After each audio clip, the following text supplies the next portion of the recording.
Que la miséricorde, la grâce et la paix te soient données de la part de Dieu par Jésus-Christ notre Seigneur. Mon enseignement de ce jour porte sur l'hypocrisie. L'hypocrisie qui gangrène le cœur, l'âme et l'esprit des hommes et femmes qui se disent chrétiens et qui gangrènent l'Église de Dieu. C'est un crime contre Dieu, un péché qui profane le nom de l'Éternel, qui tient pour profane et souiller le sang de Christ. Et je vais prendre Exode chapitre 20, versets 1 à 5, pour commencer cet enseignement. Alors, Dieu prononça toutes ces paroles en disant « Je suis l'Éternel ton Dieu, qui t'a fait sortir du pays d'Égypte, de la maison de servitude. Tu n'auras pas d'autre Dieu devant ma face. Tu ne te feras point d'image taillée, ni de représentation quelconque des choses qui sont en haut dans les cieux, qui sont en bas sur la terre, ou qui sont dans les eaux plus bas que terre. Tu ne te prosterneras point devant elles. Tu ne les serviras point. Car moi, l'Éternel ton Dieu, je suis un Dieu jaloux qui punit l'iniquité des pères sur les enfants jusqu'à la 3e et la 4e génération de ceux qui me haïssent, et qui fait miséricorde jusqu'en 1000 générations à ceux qui m'aiment et gardent mes commandements. Ce n'est pas moi qui parle, c'est Dieu, le Créateur, le Père, l'Éternel qui parle. Je vais également prendre Deutéronome chapitre 7 verset 6 qui dit ceci: car tu es un peuple saint pour l'Éternel ton Dieu. L'Éternel ton Dieu t'a choisi pour que tu fusses un peuple qui lui appartient entre tous les peuples qui sont sur la surface de la terre. Je vais également prendre Genèse chapitre 17 versets 1 à 2 qui dit ceci: je suis le Dieu tout-puissant. Marche devant moi, sois intègre, et je te bénirai. C'est l'Éternel qui s'était révélé, avait apparu à Abraham, le père de tous les croyants, en lui disant, dans Genèse chapitre 17, versets 1 à 2, je suis le Dieu tout-puissant. Marche devant moi et sois intègre, et je te bénirai.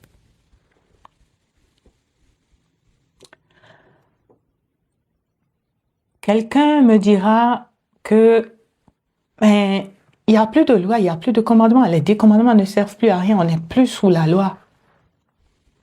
Quelqu'un me dira, mais Jésus a tout accompli. Ça, c'est l'eau que le dragon a vomi dans l'église. Apocalypse. Va voir dans Apocalypse, tu vas voir. Ça, c'est l'eau que le dragon, les paroles que le dragon, le mensonge que le dragon, le diable, a vomi dans l'église. Ça, c'est comment ils ont transformé. Pardon. Comment ils ont transformé la parole de Dieu en ce qui les arrange. Parce que je vais te dire quelque chose. Toi qui penses ainsi, c'est que tu es totalement dans les ténèbres. Toi qui crois à cela que tu entends, c'est que tu es totalement dans les ténèbres. Et combien les ténèbres qui sont en toi sont immenses, je ne peux même pas t'expliquer. Pourquoi? Parce que, étant donné que tu as cette vision, cette pensée, quelque chose va se passer. Tu vas mentir, tu vas voler. Sciemment, consciemment. Tu vas être adultère, spirituel et naturel. Tu vas faire de faux témoignages contre ton prochain. D'accord? Spirituel et naturel. D'accord?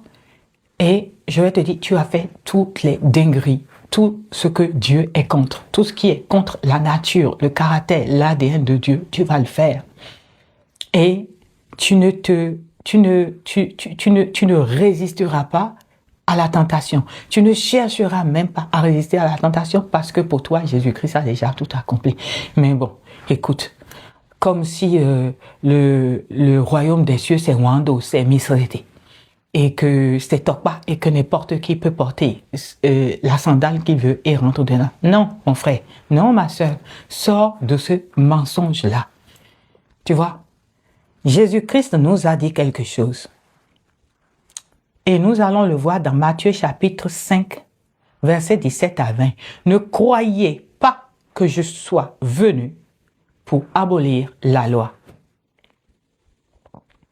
ou les prophètes. Je suis venu non pour abolir, mais pour accomplir, etc. Parce que la phrase est plus longue. Donc, Jésus-Christ n'a pas aboli les Anciens Testaments, les lois qui sont en rapport. Les 10 commandements sont les lois que Christ n'a absolument pas abolir. Les 10 commandements, la loi que son doigt, le doigt du Père a écrit, Christ ne peut pas l'abolir. Donc mon frère, réveille-toi. Ma soeur, réveille-toi. Ne permets pas à ton oreille, spirituelle ou naturelle, ne permets pas à ton oreille spirituelle d'écouter et de croire en ce mensonge-là. Sinon, tu vas finir de porter l'apparence de Christ et quand tu vas partir de ce monde, direction sans Dieu. D'accord? Sauve-toi. Avec l'aide du Saint-Esprit. En faisant attention à comment tu marches sur la terre des hommes. Maintenant, moi, ma question est ceci. Toi et moi, nous sommes nés de maisons de ténèbres. Parce que nos parents, nos aïeux étaient dans les ténèbres. Et Dieu, dans sa bonté infinie, les a appelés. Ils sont devenus chrétiens. D'accord. Et par sa grâce, toi et moi, nous sommes nés dans l'église. D'accord. Est-ce que, depuis le temps que et nos parents, et nous, et nos enfants, nous sommes devenus chrétiens, est-ce que nous avons revêti le Christ? Est-ce que nous marchons comme le Christ? Est-ce que nous avons laissé mourir la bête qui est en nous, notre ancienne personne? Est-ce que nous avons revêtu l'homme nouveau? Si ce n'est pas le cas, alors mon frère, il n'est pas encore trop tard. Il suffit que tu veuilles et le Saint-Esprit va t'aider. Par contre, il y a une chose qui est sûre et certaine. Toi qui sais la vérité et qui refuses de l'écouter, de l'entendre et de changer. Toi qui sais que on ne ment pas à Dieu et que tu te dis, si je ne mens pas à Dieu, au moins je vais mentir aux hommes.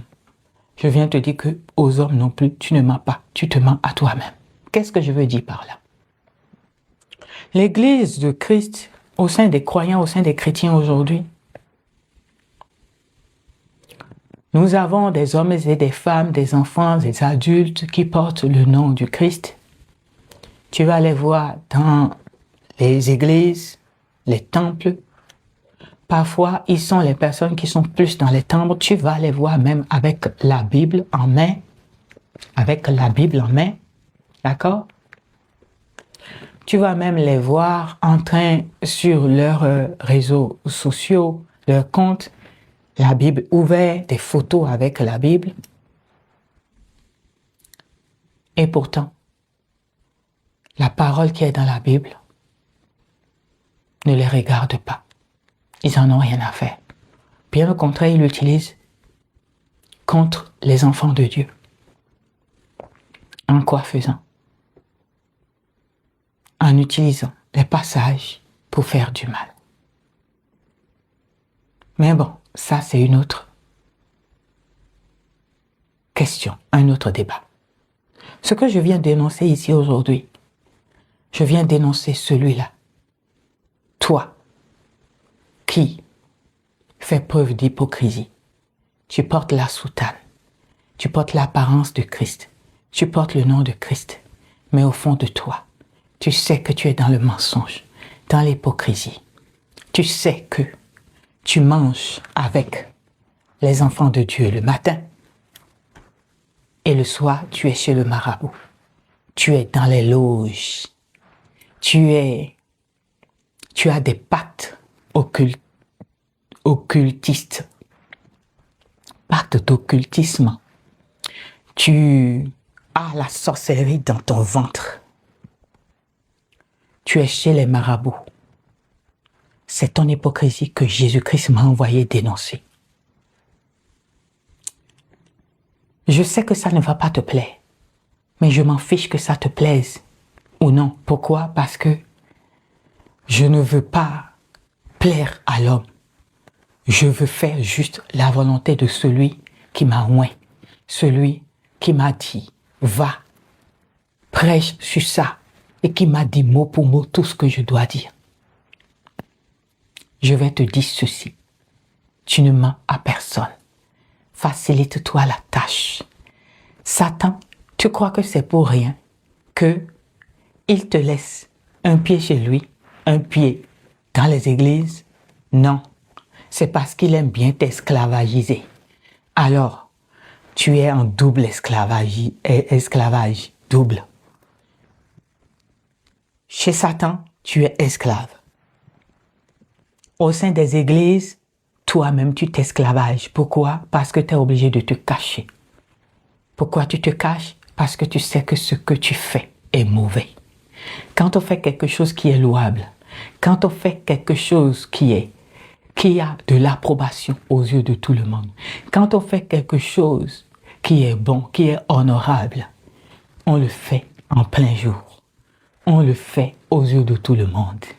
Mais quand on fait quelque chose qui est mauvais, qui est méchant, qui est sale, et on sait que ce qu'on est, ce qu'on fait est mauvais, on se cache. Mon enseignement de ce jour n'a rien contre le marabout, n'a rien contre le prêtre vaudou, la prêtresse vaudou, n'a rien contre les adeptes vaudou, n'a rien contre le franc-maçon, n'a rien contre les sectes, ceux qui sont dans les sectes qui l'assument. Je trouve même que c'est louable, honorable d'une manière ou d'une autre, le marabout qui assume qui il est, le prêtre vaudou qui assume qui il est, la prêtresse vaudou qui assume qui elle est, les adeptes vaudou qui assument qui ils sont, le sorcier, la sorcière qui assume qui ce qu'il est, qui ne le cache pas. Pourquoi le sorcier se cache? Parce qu'il sait que ce qu'il fait est mauvais, c'est méchant. Il sait que ce qu'il fait, si quelqu'un le sait, qu'il est comme ça, on va le fuir comme une bête sauvage. Donc il sait qu'il est une bête sauvage. Il sait qu'il est une bête sauvage. On va le fuir comme on fuit la peste, comme on fuit les ténèbres. Et il sait donc qu'il est dans les ténèbres, qu'il est pire. Ce qu'il fait, ce qui est en elle est pire, en lui est pire que la peste. Par conséquent, il se cache. D'accord? Pourquoi est-ce que quand les chrétiens invitent à leur fête les prêtres vaudous, les prêtresses vaudous, les adeptes vaudous, pourquoi ils viennent dans leur accoutrement? Pourquoi ils ne se cachent pas? Pourquoi ils ont leur chapeau sur leur tête, leur bâton en leur main? Pourquoi est-ce que toi, chrétien, quand tu t'en vas chez eux pour aller chercher du pouvoir, de la protection, pour aller chercher le pouvoir avec lequel tu vas nuire à ton prochain, ou tu vas gagner de l'argent, ou tu vas faire quelque chose, pourquoi tu te caches? Parce que tu n'assumes pas. Les autres, ils croient en leur religion, ils assument. Toi, tu es chez les chrétiens, tu es dans les églises et tu n'y crois pas. Mais si tu n'y crois pas, sors. Si tu vas chercher du pouvoir là-bas, c'est parce que tu crois en ce qui est là-bas. Sors, sors. Facilite-toi la vie. Sors de cette hypocrisie. Libère ton âme et ton esprit de l'hypocrisie. Parce que dans le cas contraire, c'est un feu. le nom que tu usurpes, un feu qui est en train de consumer ta vie d'une manière ou d'une autre spirituellement. L'appartenance que tu n'es pas, tu te fais, j'appartiens à ce peuple, mais tu n'es pas de ce peuple, c'est un feu qui est en train de te brûler, de brûler ta vie spirituellement d'une manière ou d'une autre. Et le pire, c'est que toute ta méchanceté, tu vas le payer et tu vas en laisser encore à tes enfants parce que Jésus-Christ n'a pas aboli ces lois-là. C'est pour ça il y a le karma des pères qui tombe sur les enfants. Si tu aimes toi-même, ton âme et ta famille, libère-toi de cette hypocrisie.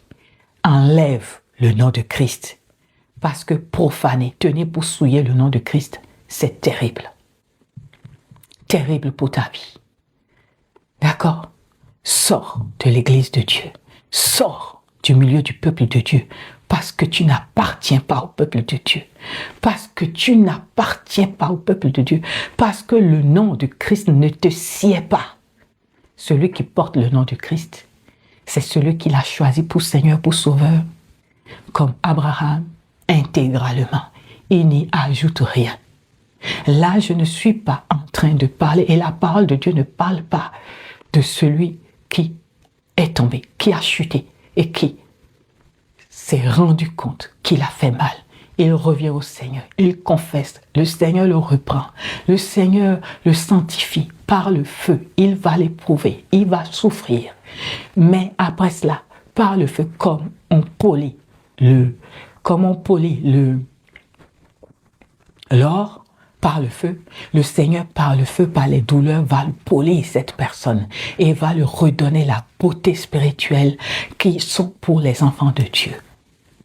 Va le fortifier, va le justifier à nouveau. Ce fut mon cas. J'étais tombé dans l'idolâtrie. Ma propre sœur, même père, même mère m'avait fait tomber dans l'idolâtrie. Pas une fois, pas deux fois. Mais je suis revenu à mon Dieu. J'en ai fait le témoignage. J'en ai fait des vidéos pour témoigner. Et je le confesse partout où je passe. Je le donne en exemple pour que personne ne tombe. Et d'ailleurs, quand on m'avait fait tomber dedans, je ne croyais même pas en la chose. Et quand j'ai rencontré la parole de Dieu, quand Jésus-Christ m'a dit, apprends, étudie ma parole, que j'ai commencé par étudier la parole. Quand j'ai parcouru de Genèse à Apocalypse, j'ai compris que la parole de Dieu, de Genèse jusqu'à Jude, au minimum, s'est accompli dans ma vie. C'est accompli dans ma vie. Avant même que j'ai rencontré la parole de Dieu s'est totalement accomplie dans ma vie. Dieu ne m'a pas envoyé. Jésus-Christ ne m'a pas envoyé enseigner parce que j'ai seulement étudié la parole. C'est parce que toute sa parole de Genèse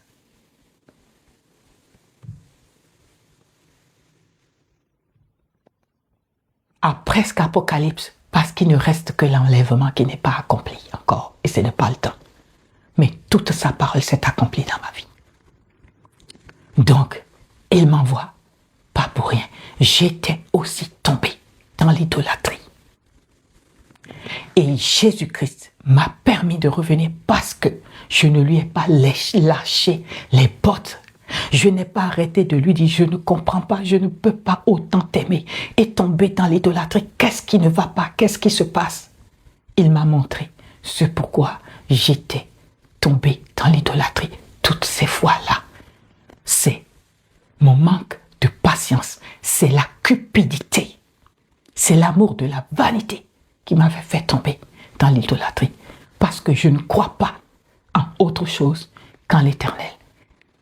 En Jésus-Christ, je ne crois pas qu'il y a un autre Dieu, autre Jésus-Christ. Par conséquent, tu peux revenir, mon frère. Si tu es tombé, ce n'est rien, ce n'est pas grave. C'est la fin qui compte pour Dieu. Ce n'est pas le début qui compte.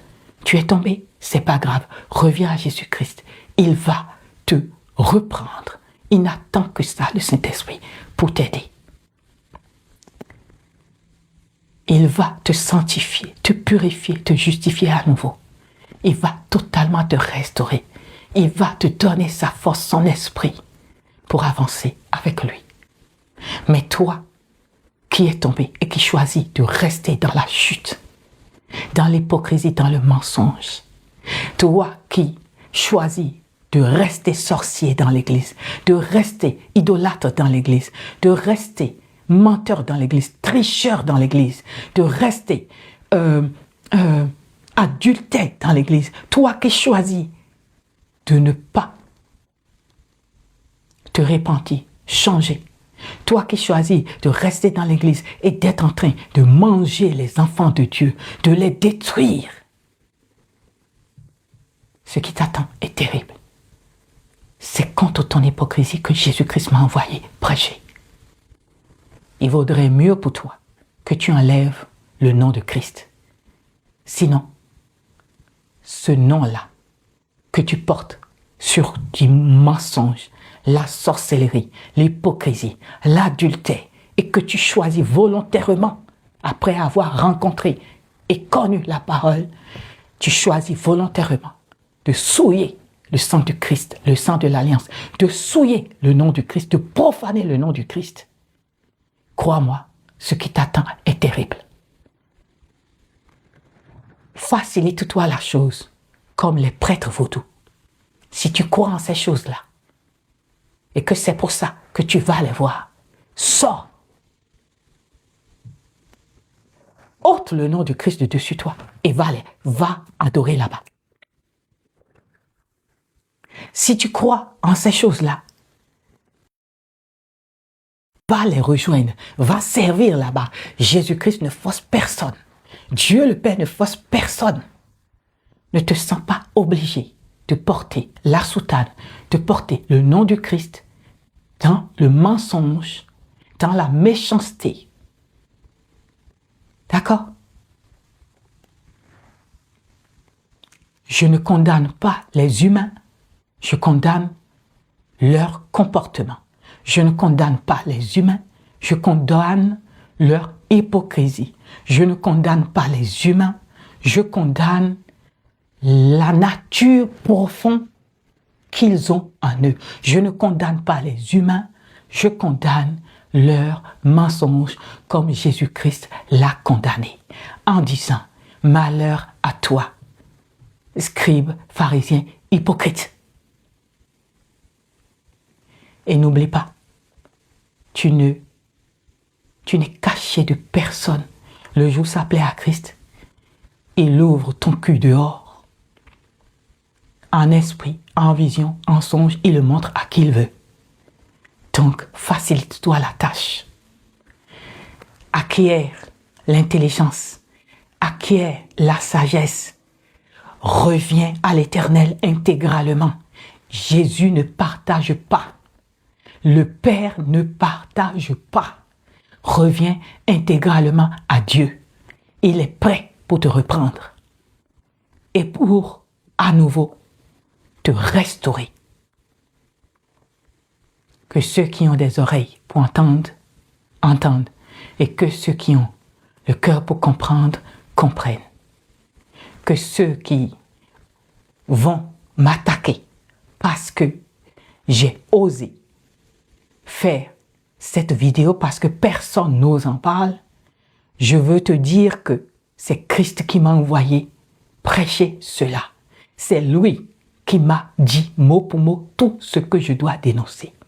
Je veux te dire que je sais aussi que je dis haut, je ne dis pas haut. La méchanceté est dans quelqu'un, il attaque toujours la lumière. Je dis haut, je fais haut.